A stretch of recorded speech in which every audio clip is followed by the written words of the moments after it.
কোনো ধরনের সম্পদ পাবে। আর যদি ছেলে মেয়ে না থাকে তাহলে সেখানে 1/4, 4/1 অংশ হিসেবে পাবে।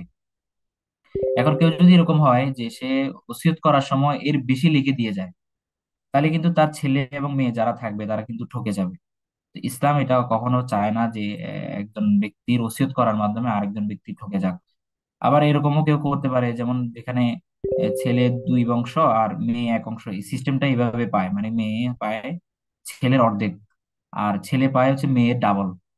এখন কেউ যদি এরকম করে যে সমস্ত সম্পত্তির পুরো অর্ধেক তার ছেলের নামে লিখে দিছে, আর বাকি অর্ধেক তার ওয়াইফের নামে লিখে দিছে, কিন্তু তার মেয়ের নামে সে কিছুই লিখে দেয় নাই। এটা এরকম হতে পারে। কেউ যদি মানে ওসিয়তটাকে যদি এভাবে নেয় যে ওসিয়ত করতেই হবে বা ওসিয়ত মানতেই হবে, এটাকে চিন্তা করতে গিয়ে বা এটাকে তারা আম, আমল করতে গিয়ে তারা এই কাজটা করে ফেলতে পারে। এই জন্য ইসলামী শরিয়া পরবর্তী কোরআনের বিধানের মাধ্যমে বলে দেওয়া হয়েছে যে না, শুধুমাত্র যারা নিজের নিকটাত্মীয়, নিকটাত্মীয় বলতে এখানে বোঝানো হয়েছে যে যারা নিজের ছেলে মেয়ে এবং স্ত্রী, এই 2 জন বাদে বা নিজের উপরের দিকে যে হচ্ছে ফিতা, এরা বাদে বাকি সবার জন্য ওসিয়ত করতে পারবে। অন্য কারোর জন্য ওসিয়ত করতে, মানে এদের জন্য, সরি, এদের জন্য ওসিয়ত করতে পারবে না, আর বাকি সবার জন্য ওসিয়ত করতে পারবে। তো এটার উদাহরণ আমরা কেমনে কিভাবে, যেমন হচ্ছে হতে পারে এরকম যে কোনো মানুষের তার একটা প্রতিবেশী আছে নিকটাত্মীয়, সে তাকে অনেক বেশি মানে ছোট কাল থেকে লালন পালন করছে, অনেক বড় করছে। তো সে মৃত্যুর আগে তার নামে উইল করে দিতে পারবে, এটা তার ইচ্ছে আছে, মানে এটা সে চাইলে করতে পারবে। কিন্তু তার স্ত্রীর ব্যাপারে বা তার ছেলে মেয়ের ব্যাপারে উইল করতে পারবে না। কারণ তার ছেলে মেয়ের ব্যাপারে উইল করলে তো যে কোনো এক পক্ষ ঠকে যাওয়ার সম্ভাবনা থাকে। তবে হ্যাঁ, সে যতটুকু পায় ততটুকু উইল করে যায়, তাহলে কিন্তু আবার সমস্যা হবে না। ঠিক আছে কিনা? এটা একটু ভালো করে বোঝার ব্যাপার আছে। এটা একটা উদাহরণ।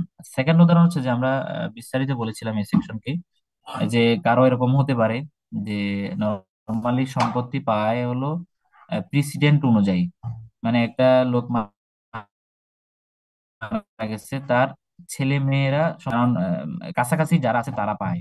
আবার যদি কারো পিতা থাকে এবং দাদা থাকে, মানে 2 জনই থাকে, তাহলে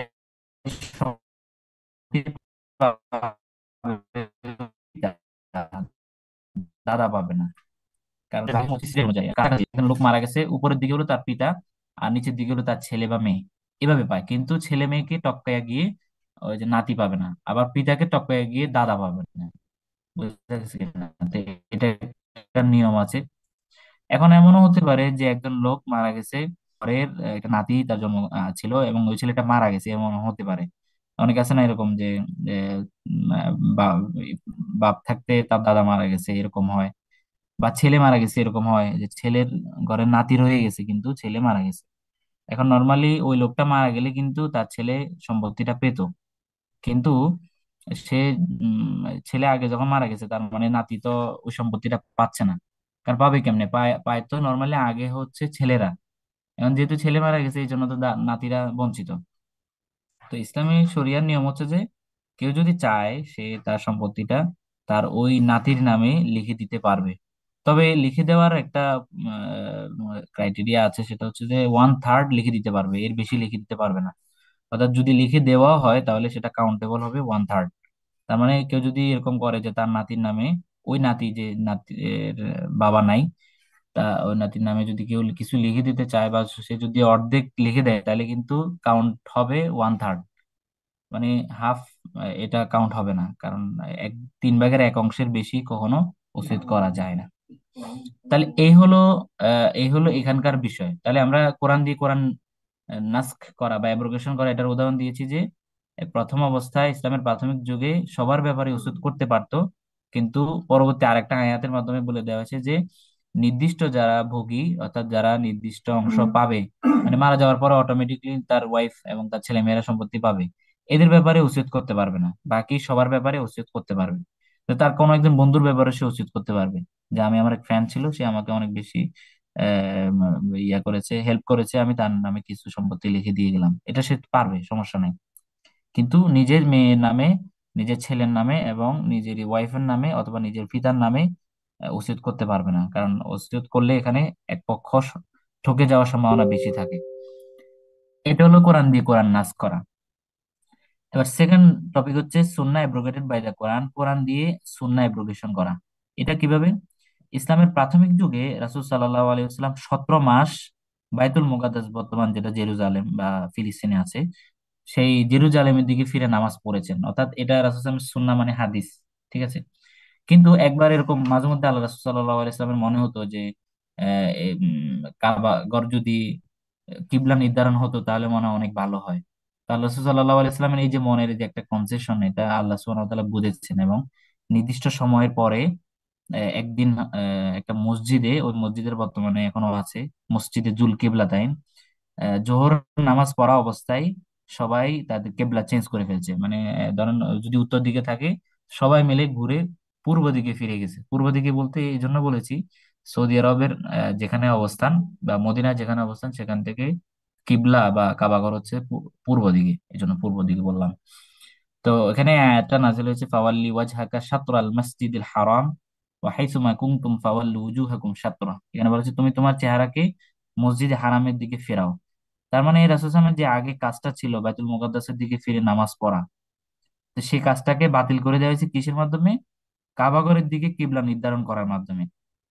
তাহলে এখানে দেখি দুই একজনে বলেন তো অ্যাব্রোগেটেড কোনটা আর অ্যাব্রোগেটর কোনটা, বলেন তো দেখি। তাহলে আমি বুঝতে পারবো যে আপনারা বুঝতেছেন কোনটা অ্যাব্রোগেটর আর কোনটা অ্যাব্রোগেটেড। বাইতুল মুকাদ্দাসের দিকে ফিরে নামাজ পড়া, এটা কি অ্যাব্রোগেটেড, অ্যাব্রোগেটেড নাকি অ্যাব্রোগেটর, বলেন তো একজন।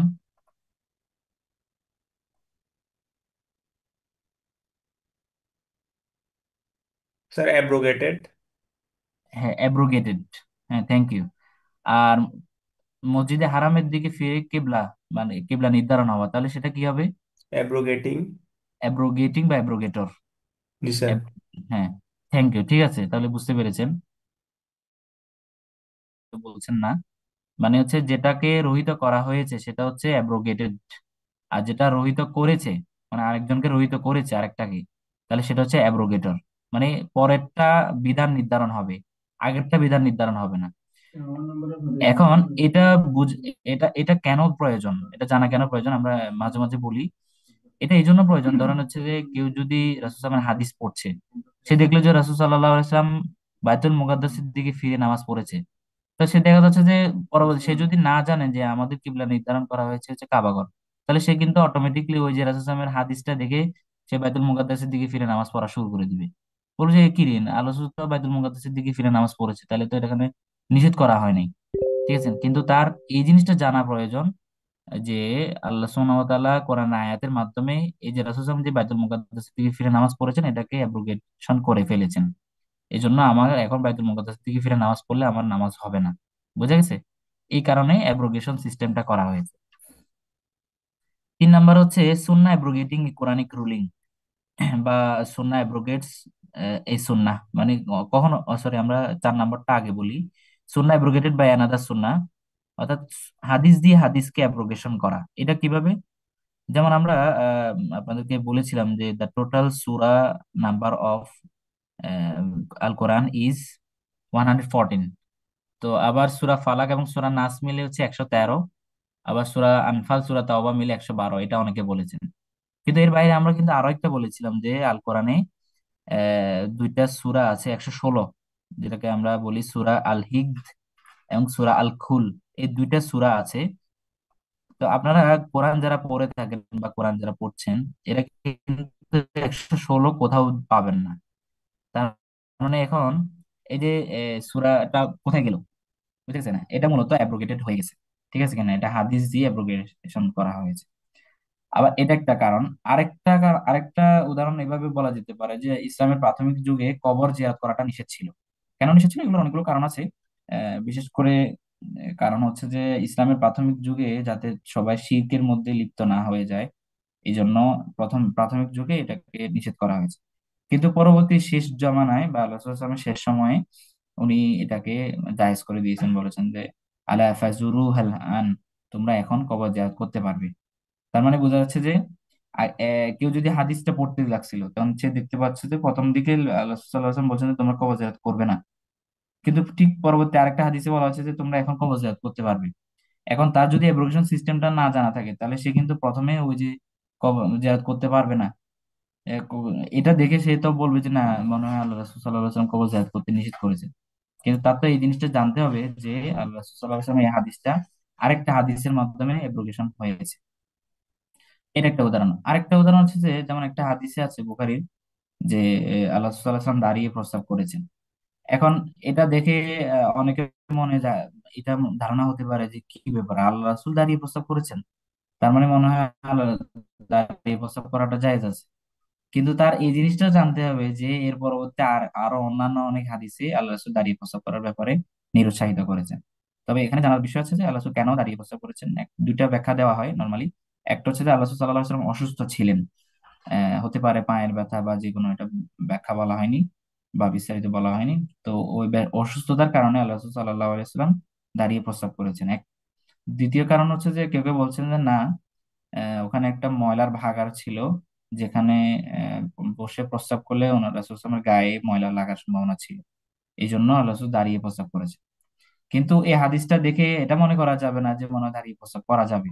ঠিক আছে, কিন্তু অনেক আয়াতে বা অনেক হাদিসে এটাকে নিরুৎসাহিত করা হয়েছে। তাহলে এখানে বোঝা যাচ্ছে একটা হাদিস দিয়ে আরেকটা হাদিস অ্যাব্রোগেশন হয়েছে। কবর জিয়ারতের কথা বললাম, তারপর দাঁড়িয়ে প্রস্রাব করার কথা বললাম। এরপরে কোরআনের যে সূরাগুলো 116টা সূরা বা 114 প্লাস যে দুইটা সূরা, এই দুইটা সূরাও সুন্নাহর মাধ্যমে অ্যাব্রোগেশন করা হয়েছে। এবার আসি লাস্ট যেটা, যেটা এখানে 3 নাম্বার দেওয়া আছে, সুন্নাহ অ্যাব্রোগেটিং কোরআনিক রুল, যেটাকে আমরা বলছি যে এটা হওয়া কঠিন। কারণ কোরআন, আমরা জানি যে কোরআন হচ্ছে সবচেয়ে বেশি শক্তিশালী। এই কোরআনটাকে কোনো হাদিস দিয়ে অ্যাব্রোগেশন করা, এটা আসলে কঠিন বা বোঝার একটু সমস্যা তৈরি হয়। তো আমরা একটু আলোচনাটা করলে বুঝতে পারবেন।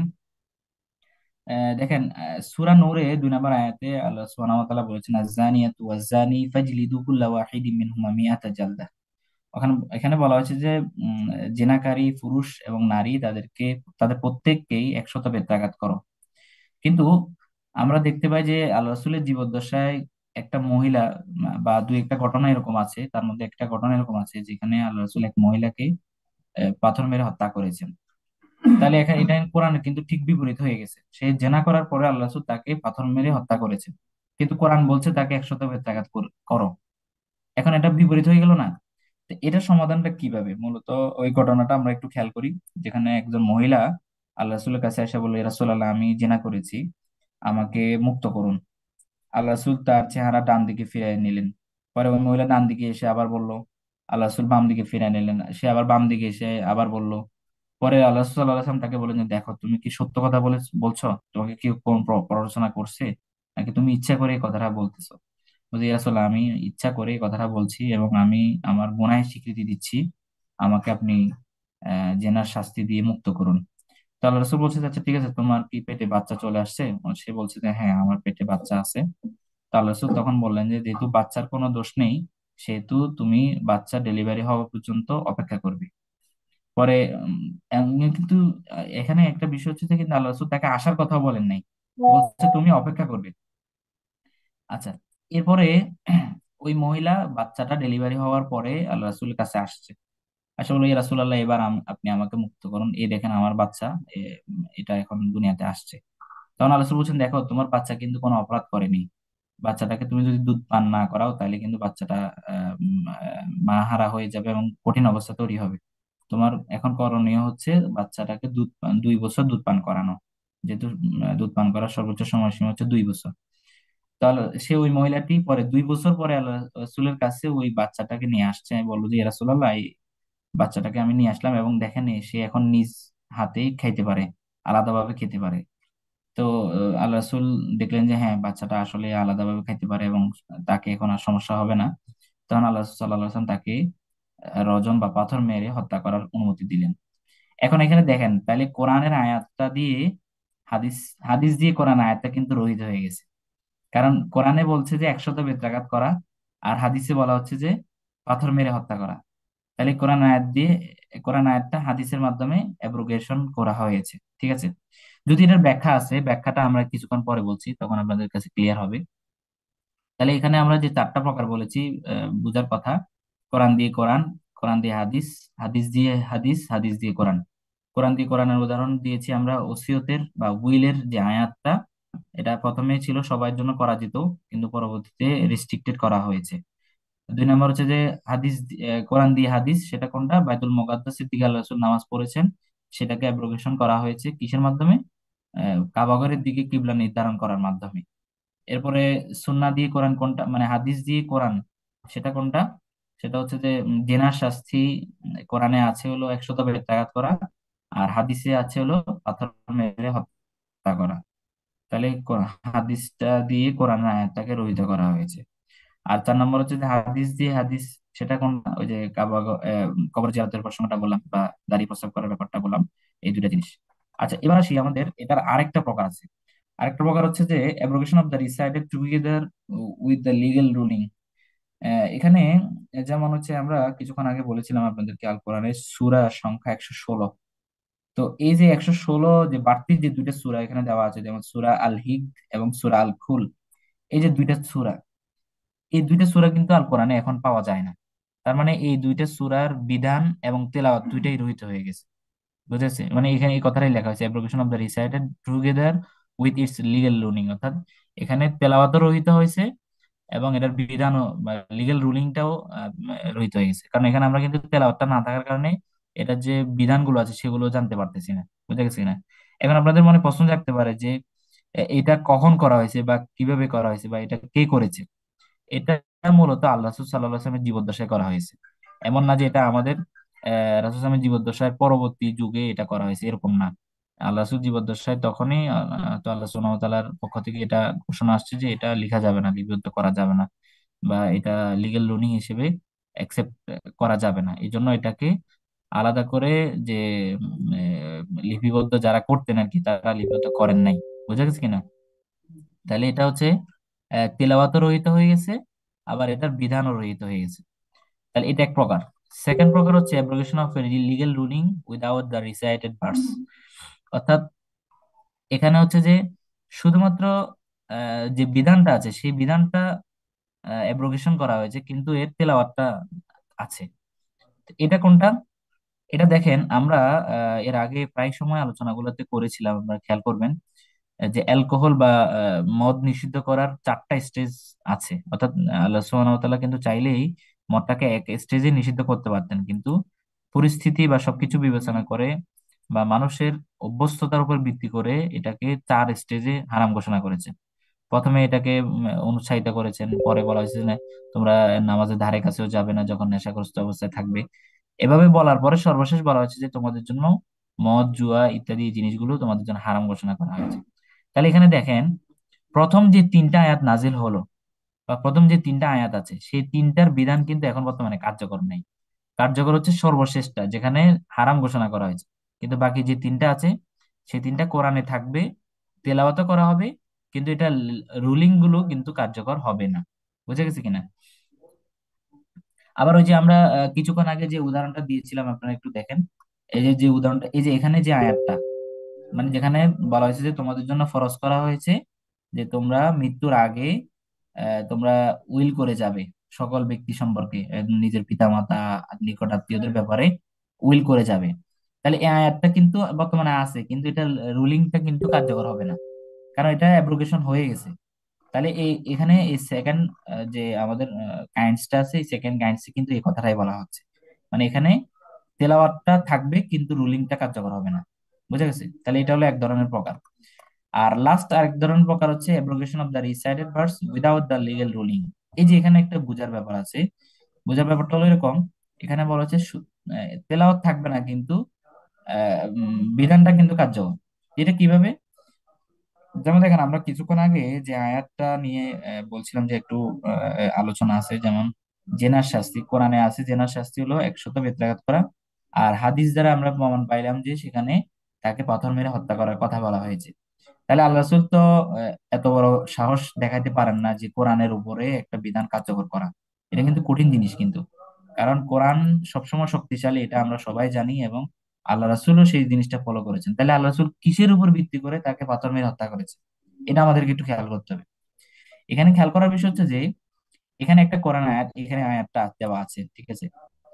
এখানে আয়াতটাতে বলা হয়েছে যে আশাইখু ওয়াশাইখাতু ইযা জানায়া ফারজুমুহুমা নাকালা মিনাল্লাহি ওয়াল্লাহু আজিজুল হাকীম। মানে এখানে বলা হয়েছে যে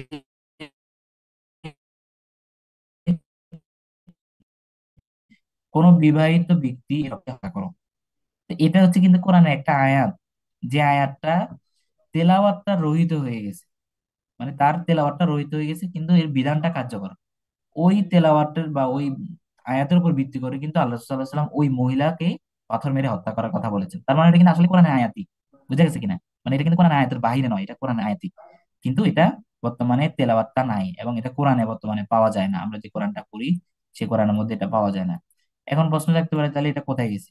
ওই যে আগের মতোই যে আনসারটা আগে দিয়েছিলাম, যে মূলত ব্যাপারটা হচ্ছে যে এটা এটা মূলত অ্যাব্রোগেশন করা হয়েছে, এবং আল্লাহ সাল্লাহ সাল্লামের সময়, ওই সময় এটাকে লিপিবদ্ধ করতে নিষেধ করা হয়েছে, এটা লিপিবদ্ধ করা হয় নাই। কিন্তু এটা সাহাবীর এটা মুখস্থ করেছেন, এই জন্য মুখস্থ করে আলাদা করে এটাকে মানে বলে দিয়েছেন যে এটা একটা কোরআন আয়াত, কিন্তু এটা কোরআনের কোন সূরার মধ্যে প্রবেশ করার নাই। বুঝা গেছে কিনা? এই হলো অ্যাব্রোগেশনের তিনটা প্রকার, মানে শেষ তিনটা প্রকার। এখানে একটা হচ্ছে যে তেলাওয়াতও রহিত করা হয়েছে, আবার বিধানও রহিত করা হয়েছে। সেটা কোনটা? ওই যে সূরা 116, 115 এবং 116তম সূরা, যেগুলো সূরা আল হিকদ এবং সূরা আল খুল, এই দুইটা সূরাও রহিত হয়ে গেছে। আবার ওই সূরার যে বিধান সেগুলো রহিত হয়ে গেছে, মানে আমরা জানতেই পারি না যে এখানে কি আলোচনা আসছে। বুঝতে পেরেছে?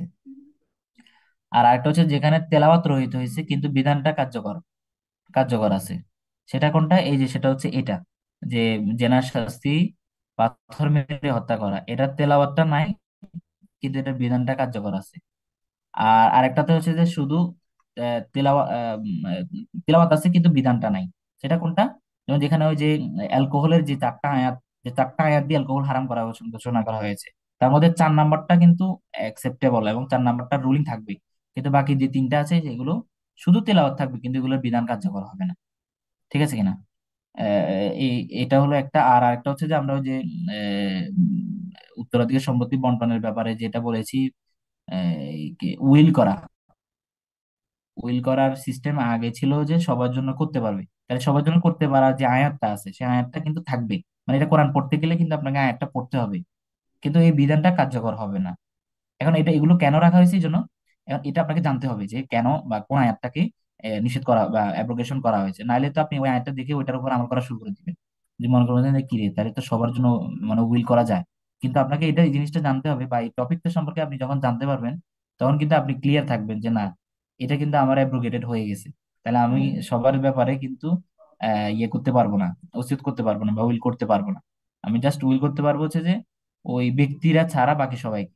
ওই ব্যক্তির কারা?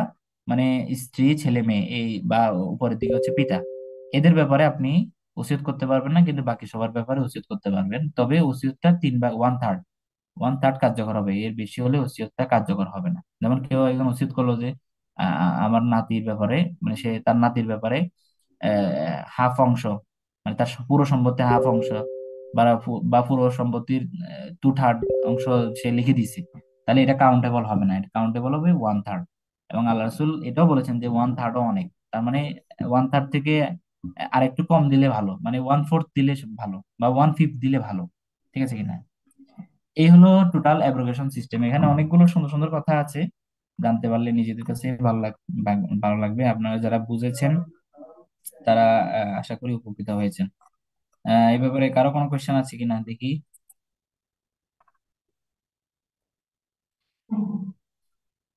এই সেকশন আজকে তো অনেক আলোচনা হয়েছে, কোনো কোয়েশ্চেন আছে? ওয়াসি, ওয়াসি আছে, আবু আফতাব ওয়াসি?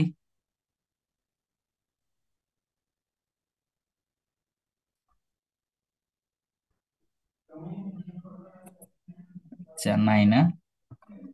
আচ্ছা, ও আছে তো। কোনো কোয়েশ্চেন আছে? আশিক? জি স্যার। হ্যাঁ, বুঝতে পারছো আজকের আলোচনাটা? জি স্যার, বুঝতে পারছি। আচ্ছা আচ্ছা, মোটামুটি খুব সুন্দর একটা টপিক কিন্তু, মানে জি স্যার। মূলত টপিকটার নামই হচ্ছে understanding the text of the holy Quran, মানে কোরআনটা বোঝার ক্ষেত্রে আমাদের কি কি বিষয় সহায়ক। তা আমরা প্রথমে পড়েছি মাক্কি মাদানি। ওই যে আমরা বলেছিলাম যে মাক্কি সূরা দেখেই আমাদেরকে বুঝে নিতে হবে যে আল্লাহ রাসূল এটা মাক্কি জীবনের ঘটনার কথা। মাদানি সূরাগুলো দেখেই বুঝতে হবে যে আমাদের এটা মাদানি জীবনের ঘটনার কথা। বুঝা গেছে? এরপর সেকেন্ড আমরা পড়েছি হচ্ছে আসবাবুন নুজুল, মানে কোরআন আয়াত নাজিল হওয়ার পিছনে অনেকগুলো ঘটনা থাকে, কারণ থাকে। সেখানে আমরা তিনটা প্রকার পড়েছি। একটা প্রকার হলো যে জেনারেল সিচুয়েশনে কোনো আয়াত নাজিল হওয়া, যেমন সূরা ফিল, সূরা লাহাব, এগুলো জেনারেল সিচুয়েশনে নাজিল হয়েছে। আর একটা হচ্ছে যে স্পেসিফিক সিচুয়েশনে বা স্পেসিফিক কোন কোশ্চেনের ভিত্তিতে আয়াত নাজিল হওয়া। যেমন ওই যে আমরা বলেছিলাম যে আল্লাহ রাসূল এক সাহাবীকে দেখতে গেছিলেন। সে তাকে, তার যখন হুঁশ আসছে তখন সে আল্লাহ রাসূলকে একটা কোশ্চেন করেছে যে আমার একটা ছেলে এবং একটা মেয়ে আছে, তাদের সম্পত্তিটা বন্টন কিভাবে হবে। তখন আল্লাহ রাসূল সাল্লাল্লাহু আলাইহি ওয়াসাল্লামের কাছে কোরআন একটা আয়াত নাজিল হলো, যেখানে বলা হয়েছে যে এক মেয়ে পাবে ছেলের অর্ধেক, বা যেখানে বলা হয়েছে যে ছেলে পাবে মেয়ে ডাবল, এটা বলা হয়েছে। এরপরে ফিমেলদের মেনস্ট্রুয়েশন সম্পর্কে ওখানে একটা আয়াত সবাই প্রশ্ন করেছিল, সেই প্রশ্নের ভিত্তিতে কোরআন একটা আয়াত নাজিল হয়েছে। আর একটা হচ্ছে আদার রিজন, অন্যান্য রিজনের কারণে কোরআন আয়াত নাজিল হওয়া। যেমন আল্লাহ রাসূল প্রথম অবস্থায় কোরআনটা দ্রুত মুখস্থ করার চেষ্টা করতেন, পরে কোরআন একটা আয়াতের মাধ্যমে আল্লাহ রাসূলকে এটা নিষেধ করা হয়েছে যে তোমার দ্রুত মুখস্থ করার প্রয়োজন নাই, আমি তোমাকেই মুখস্থ করাই দিব। আর একটাতে হজের একটা বিধান নিয়ে আলোচনা হয়েছে যে একজন সাহাবী নর্মালি হজের সময় ইহরাম বাঁধার পর থেকে একদম হজ শেষ করা পর্যন্ত এর মাঝে কিন্তু কেউ চিরুনি করতে পারে না, চুল আঁচড়াইতে পারে না, বা মাথা মুন্ডন করতে পারবে না। হজের সময়ের কথা বলেছি। তো একজন সাহাবী আল্লাহ রাসূল কাছে এসে বললো, ইয়া রাসূলুল্লাহ, আমার মাথা অনেক বেশি উকুন, আমি এখন কি করব? তখন আল্লাহ রাসূল বলছেন, আচ্ছা ঠিক আছে, তুমি মাথা মুন্ডন করে ফেলো। তো ওই যে ওই ব্যক্তির কেন্দ্রিক যে একটা আয়াত নাজিল হয়েছে। বুঝা গেছে কিনা? তাহলে ওইটা হলো অন্যান্য কারণে আয়াত নাজিল হওয়া। তো এটা হচ্ছে আসবাবুন নুজুল। আর আজকের যে টপিকটা এটা হচ্ছে যে আল নাসখ বা অ্যাব্রোগেশন হওয়া। তো এটা জানা কেন ইম্পর্টেন্ট, কারণ একটা আয়াত যে অ্যাব্রোগেটেড হয়েছে এটা যদি আমি না জানি, তাহলে ওই আয়াতের উপর আমল করা শুরু করে দিব। এখন আমল ওটার উপর আমল করলে তো আমার আমলটা কার্যকর হবে না, কারণ এক জায়গায় বলা হয়েছে যে ওই যে আমরা বারবার বলছি ওসিয়তের ব্যাপারটা, এক জায়গায় নিষেধ করা হয়েছে, আবার আরেক জায়গায় এটাকে করার জন্য বলা হয়েছে। তো এখন করার জন্য বলা হওয়া এটা কিন্তু অ্যাব্রোগেটেড হয়ে গেছে, আর নিষেধ করা এটা পরবর্তী, মানে বর্তমানে আমাদের রুলিং। এখন আমরা যদি ওটা দেখে মনে করি যে না ওটার উপর আমল করতে পারবো, তাহলে কিন্তু আমাদের জন্য সমস্যা আছে। বা একটা হাদিস ছিল যেখানে বাইতুল মুকাদ্দাসের দিকে আল্লাহ রাসূল নামাজ পড়েছেন, মানে প্রায় 1.5 বছর এখানে থাকে, তাহলে তো সে মনে করবে যে মনে হয় বাইতুল মুকাদ্দাসের দিকে ফিরে নামাজ পড়া যায়। তাহলে সে দেখবে যে বাইতুল মুকাদ্দাসের দিকে ফিরে নামাজ পড়তেছে, কিন্তু তার তো নামাজ হবে না, কারণ পরবর্তী আরেকটা আয়াতের মাধ্যমে এটা অ্যাব্রোগেশন হয়ে গেছে। এরপর কবর জিয়ারতের কথা, ইসলামের প্রাথমিক যুগে কবর জিয়ারত করা নিষেধ ছিল। তো সে তো এখন মনে করি যে কিরে এত মানুষ কবর জিয়ারত করে, তাহলে তো কবর জিয়ারত করাটা মনে হয় জায়েজ নেই, যেহেতু আল্লাহ রাসূল নিষেধ করেছেন। কিন্তু তার এই জিনিসটা জানতে হবে যে না, আল্লাহ রাসূল নিষেধ করেছেন ঠিকই প্রথম যুগে, কিন্তু পরবর্তী আরেকটা হাদিসের মাধ্যমে এটা অ্যাব্রোগেশন হয়েছে। মানে সেখানে বলা হয়েছে যে না, তোমরা এখন থেকে কবর জিয়ারত করতে পারবা। এবং দাঁড়িয়ে প্রস্তাব করার ক্ষেত্রে বলেছেন, যেখানে আল্লাহ রাসূলের একটা হাদিস পাওয়া যায় যেখানে দাঁড়িয়ে প্রস্তাব করেছেন, তার মানে এই নয় যে এটা দাঁড়িয়ে প্রস্তাব করাটা জায়েজ হয়ে যাবে। কিন্তু পরবর্তী অন্য অনেক হাদিসে যেখানে দাঁড়িয়ে প্রস্তাব করার ব্যাপারে নিষেধাজ্ঞা দেওয়া হয়েছে। তো এই হলো টোটাল পুরো প্যাকেজটা। মানে এখানে এই তিনটা টপিকের মাধ্যমে মাক্কি মাদানী সূরা, আসবাবের নুজুল বা শানে নুজুল, এর নাম্বার হচ্ছে এই যে সিস্টেম, এই তিনটার মাধ্যমে আপনি কোরআন পড়ার ক্ষেত্রে, বোঝার ক্ষেত্রে সবচেয়ে বেশি সহায়ক হবে। আপনি আগে এখন পড়া, এই দুটোর মধ্যে বিশাল একটা পার্থক্য পাবেন। মানে এটা হয়তো আপনাদের কাছে তো নর্মাল মনে হতে পারে, কিন্তু আপনি কোরআনটা বোঝার ক্ষেত্রে বা পড়ার ক্ষেত্রে অনুবাদ সহকারে বিশাল একটা পার্থক্য এখন বুঝতে পারবেন। আগে এজ ইউজুয়াল পড়তেন, কোনো কিছু জানা ছিল না, এত বেশি ডিপ নলেজ ছিল না। এখন দেখবেন যে একটা আপনার মধ্যে একটা চেঞ্জ আসছে। বুঝা গেছে কিনা? এই টপিকটার মূল উদ্দেশ্য ছিল এটাই, যে আপনার মধ্যে একটা পরিবর্তন আসা এবং পুরো কোরআনের টেক্সটটা বোঝার ক্ষেত্রে একটা নতুন আলাদা একটা আপনার মধ্যে প্রেরণা আসা। আশা করি আমি সর্বোচ্চটুকু দিয়ে বোঝাতে পেরেছি।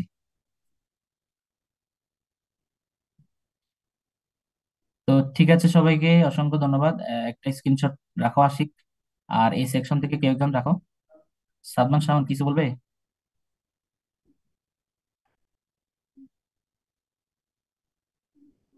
আসসালামু আলাইকুম। হ্যাঁ, ওয়ালাইকুম আসসালাম।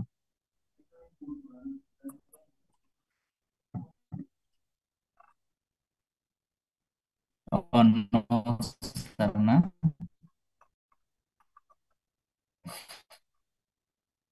আচ্ছা, আর কোনো কথা না থাকলে আমরা শেষ করে দিব। অনেকক্ষণ হয়ে গেছে।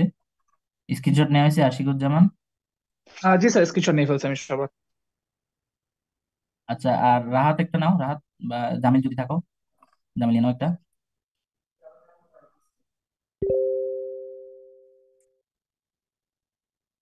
রাহাত নেওয়া হয়েছে? না স্যার, নিচ্ছি।